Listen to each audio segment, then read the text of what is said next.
Karena banyak protes dari kalian, "Bang, jangan pakai celana pendek." Nah, setiap bahas kursi sekarang pakai kayak gini lah kostumnya ya. Kita balik lagi ke bahasan kursi. Ini gue mulai dari kursi favorit gue di tahun 2025 dan kemungkinan akan selalu gue pakai juga di tahun 2026 ini. Kalau nggak ada kursi bagus lagi sih menurut gue ya. Ini kursi yang gue pakai bisa dibilang 24/7 ya. Tiap hari lah intinya. Dan setelah punya kursi ini emang gue bisa bilang konten kursi di Techmanis itu agak berkurang. Karena gue ngerasa kayak kurang explore aja jadinya setelah udah punya kursi si Harman Miller ini. Yes, ini kursi Harman Miller Embody Chair. Kursi ini memang mahal ya, tapi gue dapet ini second dengan harga yang jauh lebih murah dibanding harga barunya. Dan untuk tokonya nanti akan gue taruh di description box. Walaupun ini kursi second, tapi kualitasnya jujur masih oke banget.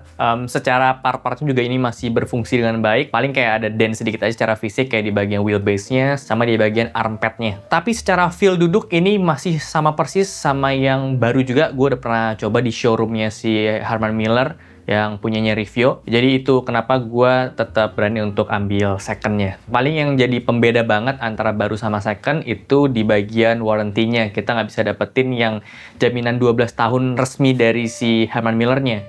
Kita cuma dapat garansi toko aja lah ibaratnya. Kalau nggak salah garansinya sih setahun ya. Kenapa ini akhirnya jadi kursi favorit gue di tahun 2025? Karena posisi duduk yang dikasih sama kursi ini tuh bener-bener sesuai sama kebutuhan gue. Duduknya bisa tegak, sempurna, tangan resting sejajar sama meja, dengan jarak kelebaran ke badan itu yang nggak terlalu jauh dan bahkan bisa diatur, bisa lebar banget, bisa sempit banget, kaki napak lantai, dan nggak ada pressure di kaki bagian paha belakang. Perfect banget buat posisi duduk, fokus kerja, dan bener-bener nggak perlu ada headrest pun ini nggak pegel palanya. Tapi memang penting banget di kursi ini tuh untuk kita tahu cara setupnya yang baik dan benar supaya hasilnya tuh jadi maksimal. Step yang gue lakuin pertama itu harus sesuaiin dulu sama tinggi kursinya sampai posisi duduk kita itu nyaman. Patokannya untuk di meja gue yang tinggi 72 cm, yang penting kaki gue tuh udah napak lantai dulu, pandangan ke monitor tuh udah enak, sejajar meja tuh udah wajib, dan pengaturan di bagian backrest ini sih yang penting banget. Jadi dia tuh ada recline limiter, nah ini tuh biasa gue kunci dulu ke paling tegak, atau bisa maksimalin tension adjusternya dia, yang di adjustnya ini masih manual pakai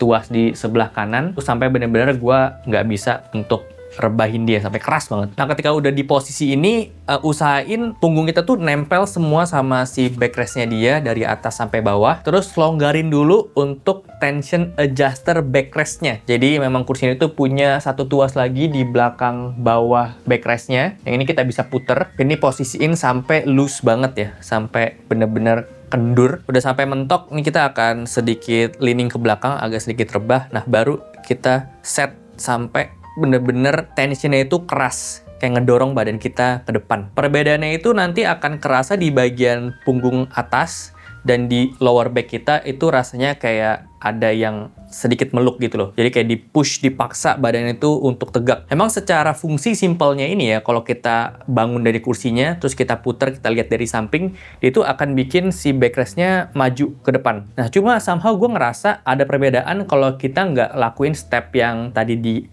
gue sebutin di awal ya, yang harus duduk dulu, badannya nempel sama backrest, dibanding dengan kalau kita berdiri terus kita atur tanpa ada badan kita di atas kursinya, itu feel-nya akan beda banget. Memang posisi backrestnya udah di set jadi lebih tegak ya, cuma gue ngerasa di bagian atas sama di bagian pinggang bawah itu nggak akan se-fit kalau kita ngejastnya sambil duduk. Jadi memang pas gue diajarin sama orang Harman Miller-nya, cara settingnya tuh kita harus ada di atas kursinya dulu. Dan kerasa juga pas kita adjust, putaran itu jauh lebih berat ketika kita dudukin dibanding ketika kita nggak dudukin. Nah, menurut gue mekanisme inilah yang paling penting dari si kursi Harman Miller Embody Chair. Dan untuk kalian yang memang carinya itu mau second kayak gue, ini adalah mekanik paling utama untuk kita tes masih berfungsi baik atau enggak. Dan tentunya beberapa part lain juga ya harus dites. Kalau bisa dapatnya yang fungsi mekanik itu perfect semua.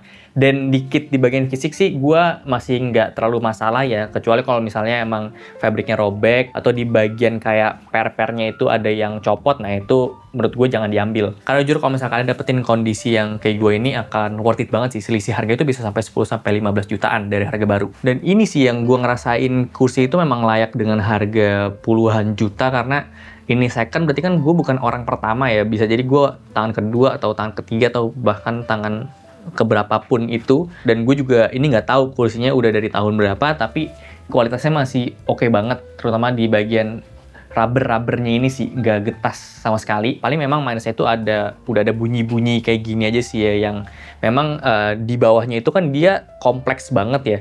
Banyak join-join yang nggak solid gitu, jadi bergesekan akhirnya bunyi-bunyi. Dan memang sih kondisi Herman Miller kebanyakan yang gua tes di showroom juga ada bunyi kayak gini, dan menurut gue ini masih wajar dan normal. Memang ada juga sih kalau kalian beli second, gue lihat di online juga itu ada yang udah kacau banget kondisinya, bener-bener nggak layak. Tapi emang harganya itu jauh murah.